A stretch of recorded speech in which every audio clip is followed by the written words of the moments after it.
Bonjour et bienvenue à l'enregistrement du culte prévu pour ce premier dimanche après l'Épiphanie. Aujourd'hui, l'Église observe le baptême de notre Seigneur Jésus-Christ. Nous commençons aujourd'hui avec l'introïde prévu pour ce culte. À toi, Éternel, sont la grandeur, la puissance et la splendeur, l'éternité et la gloire. J'ai trouvé mon serviteur David. Je l'ai désigné par onction avec mon huile sainte. Ma fidélité et ma bonté l'accompagneront, et sa force grandira par mon nom. Lui-même fera appel à moi. Tu es mon Père, mon Dieu, et le rocher de mon salut. Et moi, je ferai de lui le premier-né, le plus haut placé des rois de la terre. Je lui conserverai toujours ma bonté et mon alliance, lui, sera assurée. Au nom du Père et du Fils et du Saint-Esprit. Amen. Confessons nos péchés. Dieu Tout-Puissant, notre Créateur et notre Père, nous reconnaissons et nous confessons que nous avons péché contre toi en pensée, en parole et en acte. Nous venons chercher refuge en ta miséricorde. Aie pitié de nous, pauvres pécheurs, et pardonne-nous toutes nos fautes, pour l'amour de Jésus-Christ, notre Seigneur. Aide-nous, par ton Saint-Esprit, à mieux connaître ta sainte volonté, et rends-nous obéissants à ta parole. Par Jésus-Christ, ton Fils, notre Sauveur. Amen. Dans sa miséricorde, le Dieu Tout-Puissant a livré son Fils unique à la mort pour vous. En son nom, il vous pardonne toutes vos fautes. À tous ceux qui croient en Jésus-Christ, il donne le droit de devenir enfants de Dieu et leur donne son Saint-Esprit. Que le Dieu qui a commencé cette bonne œuvre en nous la poursuive jusqu'à son terme, jusqu'au jour de notre Seigneur Jésus-Christ. Amen. Allez en paix. Jésus vous pardonne toutes vos fautes. Amen. Prions le Seigneur. Dieu éternel et tout-puissant, tu as voulu que ton Fils bien-aimé soit baptisé dans le Jourdain, pour le consacrer par l'onction de l'Esprit comme le Messie promis. Nous sommes devenus tes fils adoptifs et tes serviteurs par le baptême d'eau et d'esprit. Ranime en nous le feu de ton amour pour que nous soyons fidèles à ton service et généreux dans le sacrifice. Par Jésus-Christ, ton Fils, notre Seigneur, qui vit et règne avec toi et le Saint-Esprit, un seul Dieu, maintenant et pour les siècles des siècles. Amen. La première lecture de l'Ancien Testament pour le baptême de notre Seigneur Jésus se trouve dans la Genèse au chapitre 1, les versets 1 à 5. Au commencement, Dieu créa le ciel et la terre. La terre n'était que chaos et vide. Il y avait des ténèbres à la surface de l'abîme, et l'Esprit de Dieu planait au-dessus de l'eau. Dieu dit qu'il y ait de la lumière, et il y eut de la lumière. Dieu vit que la lumière était bonne, et il sépara la lumière des ténèbres. Dieu appela la lumière jour, et les ténèbres nuit. Il y eut un soir, et il y eut un matin. Ce fut le premier jour. La lecture de l'Épître se trouve dans la lettre de Saint Paul aux Romains, le chapitre 6, les versets 1 à 11. Que dirons-nous donc? Allons-nous persister dans le péché afin que la grâce se multiplie? Certainement pas. Nous qui sommes morts pour le péché, comment pourrions-nous encore vivre dans le péché? Ignorez-vous que nous tous qui avons été baptisés en Jésus-Christ, c'est en sa mort que nous avons été baptisés. Par le baptême en sa mort, nous avons donc été ensevelis avec lui, afin que, comme Christ est ressuscité par la gloire du Père, de même, nous aussi, nous menions une vie nouvelle. En effet, si nous avons été unis à lui par une mort semblable à la sienne, nous le serons aussi par une résurrection semblable à la sienne. Nous savons que notre vieil homme a été crucifié avec lui, afin que le corps du péché soit réduit à l'impuissance, et qu'ainsi nous ne soyons plus esclaves du péché. En effet, celui qui est mort est libéré du péché. Or, si nous sommes morts avec Christ, nous croyons que nous vivrons aussi avec lui, car nous savons que Christ ressuscité ne meurt plus. La mort n'a plus de pouvoir sur lui. Christ est mort, et c'est pour le péché qu'il est mort, une fois pour toutes. Maintenant qu'il est vivant, c'est pour Dieu qu'il vit. De la même manière, vous aussi, considérez-vous comme morts pour le péché et comme vivants pour Dieu, en Jésus-Christ notre Seigneur. Ici prend fin la lecture de l'Épître. Écoutez aussi avec attention et recueillement l'Évangile choisi pour le baptême de notre Seigneur Jésus. Le texte vient de l'Évangile selon Marc au chapitre 1, les versets 4 à 11. Jean parut. Il baptisait dans le désert et prêchait le baptême de repentance pour le pardon des péchés. Toute la région de Judée et tous les habitants de Jérusalem se rendaient vers lui. Reconnaissant publiquement leurs péchés, ils se faisaient baptiser par lui dans l'eau du Jourdain. Jean portait un vêtement en poil de chameau et une ceinture de cuir autour de la taille. Il se nourrissait de sauterelles et de miel sauvage. Il proclamait « Après moi vient celui qui est plus puissant que moi, et je ne suis pas digne de me baisser pour détacher la courroie de ses sandales. Moi, je vous ai baptisé d'eau. Lui, il vous baptisera du Saint-Esprit. » À cette époque-là, Jésus vint de Nazareth en Galilée, et il fut baptisé par Jean dans le Jourdain. Au moment où il sortait de l'eau, il vit le ciel s'ouvrir et l'Esprit descendre sur lui comme une colombe. Et une voix se fit entendre du ciel. « Tu es mon Fils bien-aimé. Tu as toute mon approbation. » Ici prend fin la lecture de l'Évangile. Heureux ceux qui écoutent la parole de Dieu et qui la gardent. Confessons notre foi.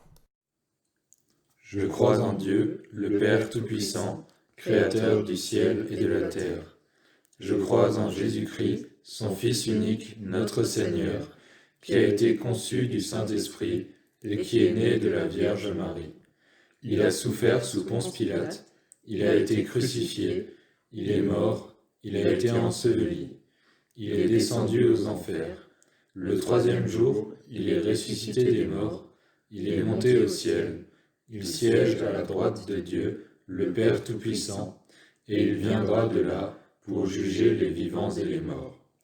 Je crois au Saint-Esprit, la Sainte Église universelle, la communion des saints, la rémission des péchés, la résurrection de la chair et la vie éternelle. Amen.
Prions. Dieu Tout-Puissant, par le baptême dans la mort et la résurrection de ton Fils, tu nous as fait renoncer à notre nature pécheresse. Puisque nous sommes nés à nouveau dans le Christ, fais-nous vivre toujours dans la justice et la sainteté. Par Jésus-Christ, notre Seigneur. Amen. Saints de Dieu, précieux et bien-aimés, que la grâce et la paix vous soient données, de la part de Dieu notre Père et du Seigneur Jésus-Christ. Amen. Le baptême de notre Seigneur Jésus-Christ est un événement déclencheur dans la vie de Jésus. C'est l'un des quelques événements dans sa vie qui apparaît dans les 4 évangiles. C'est à partir de son baptême que Jésus commence son ministère et il semble que Jésus devienne la cible du diable après ce moment-là, puisque le Père le déclare être son Fils bien-aimé et qu'au cours de la tentation, le diable lui dit « Si tu es le Fils de Dieu ». Cela dit, le propre baptême de Jésus, selon Marc, ne comporte que 2 versets. Pourtant, dans la lecture de notre évangile, certains comprennent mal le texte. Donc, je poserai quelques questions, vraies ou faux, qui peuvent aider à mieux comprendre le texte. Bon, vrai ou faux? Le baptême que Jésus reçut est identique au baptême que nous avons reçu. Vrai ou faux? Le baptême est un acte symbolique que l'on subit pour signaler sa repentance. Vrai ou faux? Le baptême qu'offrit Jean est un baptême de repentance, tandis que le baptême en Christ est un baptême de grâce. Et finalement, vrai ou faux? Il y a 2 baptêmes, le baptême de l'eau et le baptême de l'Esprit. Répondons à la première question. Le baptême que Jésus reçut est identique au baptême que nous avons reçu. Faux. Ce n'est pas nécessaire que l'on descende dans l'eau et soit immergé, et que l'on voyage jusqu'au Jourdain pour être baptisé.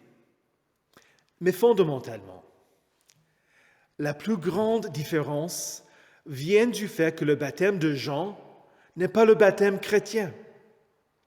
Jean prêchait le baptême de repentance pour le pardon des péchés. Son baptême ne donnait pas le Saint-Esprit et n'était pas un baptême au nom du Père et du Fils et du Saint-Esprit. Dans les Actes des Apôtres, au chapitre 18 et 19, nous rencontrons Apollos, qui était un disciple de Jean-Baptiste. Apollos prêchait le baptême de Jésus. Il prêchait le baptême de Jean et croyait en la promesse du Messie à venir.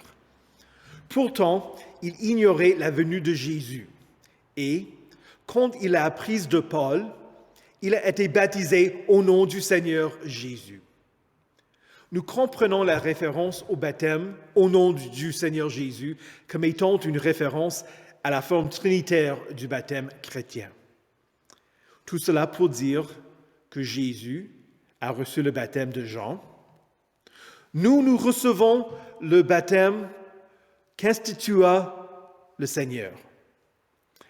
Mais le baptême de Jésus était différent de tout autre baptême, pour d'autres raisons. D'abord, pour nous, le baptême est un bain à travers lequel Dieu nous lave. Jésus n'avait pas de péché dont il avait une nécessité de se repentir. L'Église comprit donc le baptême de Jésus comme étant un acte de solidarité pour s'identifier à nous et de devenir péché pour nous, afin qu'en lui, nous devenions justice de Dieu. Deuxièmement, le Saint-Esprit descendit sur Jésus comme une colombe, c'est-à-dire soit sous forme d'une colombe, soit à la manière dont une colombe descend. Finalement, la voix du Père se fit entendre. La seconde 21 traduit ainsi ce que dit le Père. « Tu es mon Fils bien-aimé, tu as toute mon approbation. » La Louis II le traduit de la façon suivante. « Tu es mon Fils bien-aimé, en toi j'ai mis toute mon affection. » Et encore, dans la Nouvelle Bible seconde, nous lisons « Tu es mon Fils bien-aimé, c'est en toi que j'ai pris plaisir. » Le texte en grec communique l'idée que le Père pense du bien du Fils. Généralement, les parents veulent que leurs enfants soient de bonnes personnes, vertueuses, honorables, des personnes dont ils peuvent être fiers. On comprend mieux ce texte si l'on reconnaît que le Père était fier de son Fils et qu'il se réjouissait de ce que Jésus allait tout faire pour accomplir sa volonté en mourant pour le genre humain. Quelle joie et encouragement donc pour Jésus d'entendre la voix de son Père lui dire « Mon Fils, je t'aime, je suis fier de toi. » Cette interprétation peut nous aider à mieux comprendre la réponse à la deuxième question que j'ai posée. Vrai ou faux? Le baptême est un acte symbolique que l'on subit pour signaler sa repentance. Faux. D'abord, le baptême n'est pas seulement un acte symbolique. Par le saint baptême, Dieu nous identifie comme étant les siens. Nous sommes nés d'en haut et devenons enfants de Dieu. Nous sommes unis à Christ, à sa mort et à sa résurrection.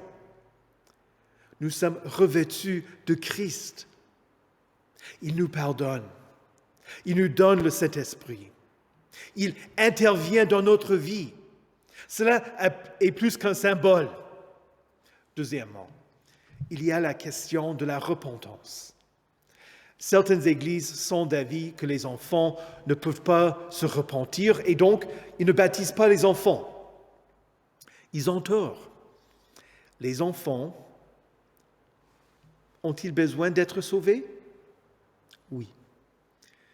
Devons-nous priver les enfants des dons de Dieu, surtout quand l'apôtre Paul prêcha le jour de la Pentecôte? La promesse est pour vous, pour vos enfants et pour tous ceux qui sont au loin. Et encore, dans les Actes des Apôtres, les familles entières furent baptisées. Et pourtant, il y a un lien entre la repentance et le saint baptême. Donc, voici la troisième question. Vrai ou faux? Le baptême qu'offrit Jean est un baptême de repentance, tandis que le baptême en Christ est un baptême de grâce. Faux. Le texte dit que Jean baptisait dans le désert et prêchait le baptême de repentance pour le pardon des péchés. Ceux qui croient en la parole de Jean, c'est-à-dire ceux qui croient en la parole de Dieu, étaient pardonnés. Voilà la grâce de Dieu dans le baptême de Jean, promise à travers le Messie qu'il prêchait.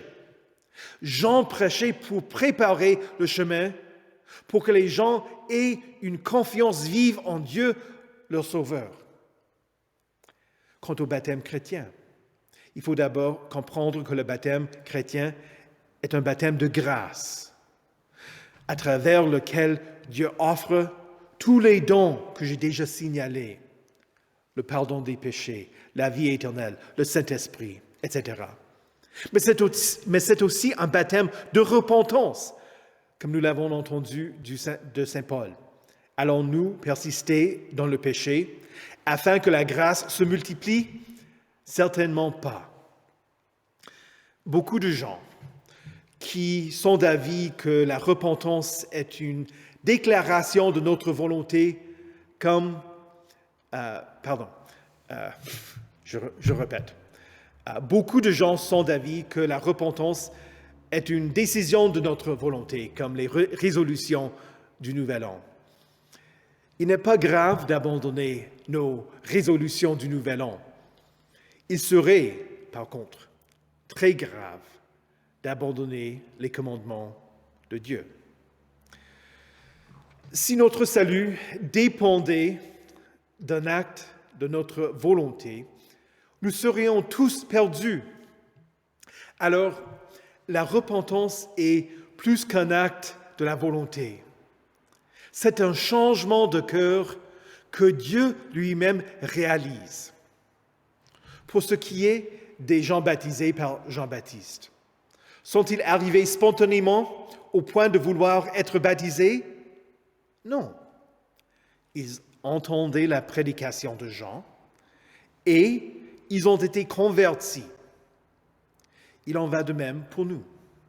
La vie chrétienne est une vie de repentance. La parole de Dieu produisant chez le chrétien la repentance.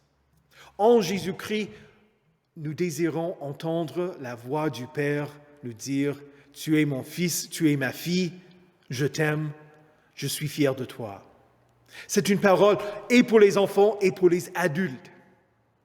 C'est Dieu qui produit en vous le vouloir et le faire pour son projet bienveillant. Et finalement, la dernière question, vrai ou faux? Il y a deux baptêmes, le baptême de l'eau et le baptême de l'esprit. Encore, certaines églises prétendent qu'il y a un baptême de l'eau et un baptême de l'esprit. Mais Paul dit avec clarté, il y a un seul Seigneur, une seule foi, un seul baptême, un seul Dieu et Père de tous. Éphésiens chapitre 4, versets 5 et 6. Quand Jésus dit en vérité, je te le dis, à moins de naître d'eau et d'esprit, on ne peut entrer dans le royaume de Dieu. Il faut comprendre qu'il y a un seul baptême, qui est le baptême d'eau et d'esprit. Ça, c'est le baptême chrétien. Bien que le ciel ne s'est pas ouvert pour que l'Esprit descende sur toi, tu as reçu le Saint-Esprit quand tu as été baptisé. Le baptême de Jésus était un événement extraordinaire quand les cieux ont été déchirés et la voix du Père se fit entendre.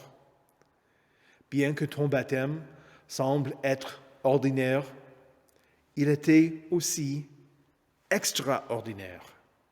Les cieux n'ont pas été déchirés pour que l'Esprit descende sur toi, mais lors de ton baptême, les cieux sont ouverts pour toi. Dieu t'a rendu à la vie avec Christ. C'est par la grâce que tu es sauvé.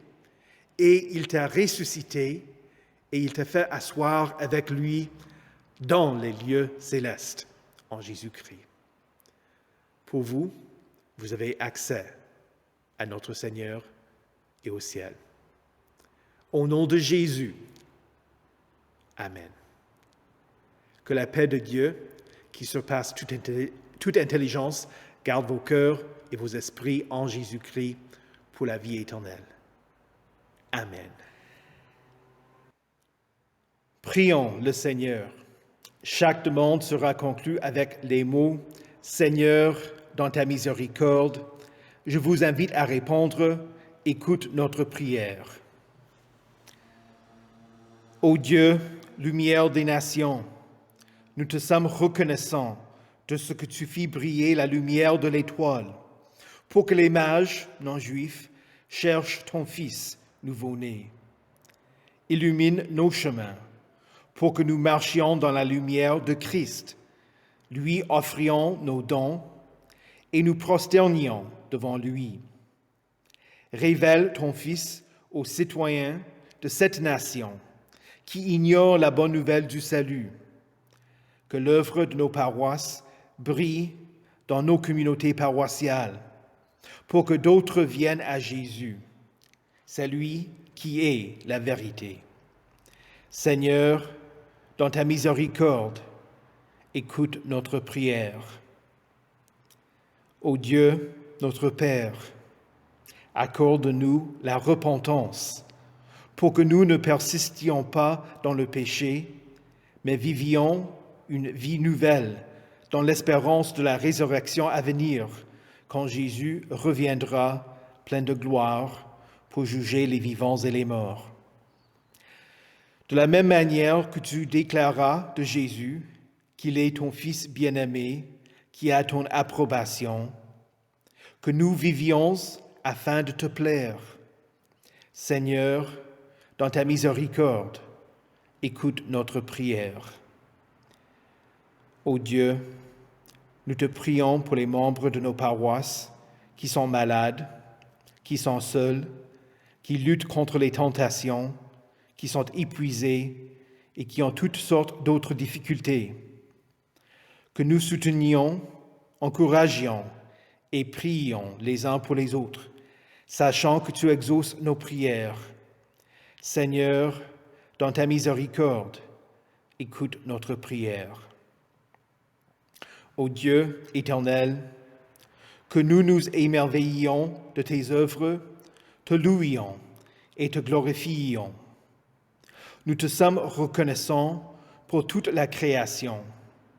Au commencement, tu as mis de l'ordre dans le chaos de la terre. Pourtant, nous observons que tout retourne vers le chaos. Aide-nous à prendre soin de ce monde et de nos prochains. Quant à ceux qui veulent n'en faire qu'à leur tête, rejeter ta sainte loi et être une loi pour eux-mêmes, retiens-les pour qu'ils ne fassent pas du mal aux autres. Bénis les parents qui veulent enseigner à leurs enfants le chemin qui mène à la vie, dans l'espoir qu'ils se conforment à ta sainte parole. Protège ceux qui sont en position d'autorité et qui nous défendent. Quand l'ennemi sème la zizanie dans ton Église, aide-nous à reconnaître les faux enseignants et à les rejeter pour que tout se fasse avec bienséance et avec ordre. Seigneur, dans ta miséricorde, écoute notre prière. Ô Dieu, qui nous fait désirer ce qui est saint, choisir ce qui est juste et accomplir ce qui est bon, donne à tes serviteurs la paix que le monde ne peut donner, afin que nos cœurs s'attachent à tes commandements et que, délivrés de la crainte de tout ennemi, nous puissions vivre dans le calme et la tranquillité. Par Jésus-Christ, notre Seigneur, qui nous a enseigné à prier. Notre Père, qui es aux cieux, que ton nom soit sanctifié, que ton règne vienne, que ta volonté soit faite sur la terre comme au ciel. Donne-nous aujourd'hui notre pain de ce jour. Pardonne-nous nos offenses, comme nous pardonnons aussi à ceux qui nous ont offensés. Et ne nous laisse pas entrer en tentation, mais délivre-nous du mal. Car c'est à toi qu'appartiennent le règne, la puissance et la gloire, au siècle des siècles. Amen. Recevez la bénédiction du Seigneur. Que le Seigneur vous bénisse et vous garde. Que le Seigneur fasse luire sa face sur vous et qu'il vous accorde sa grâce. Que le Seigneur tourne son visage vers vous et vous donne sa paix. Amen.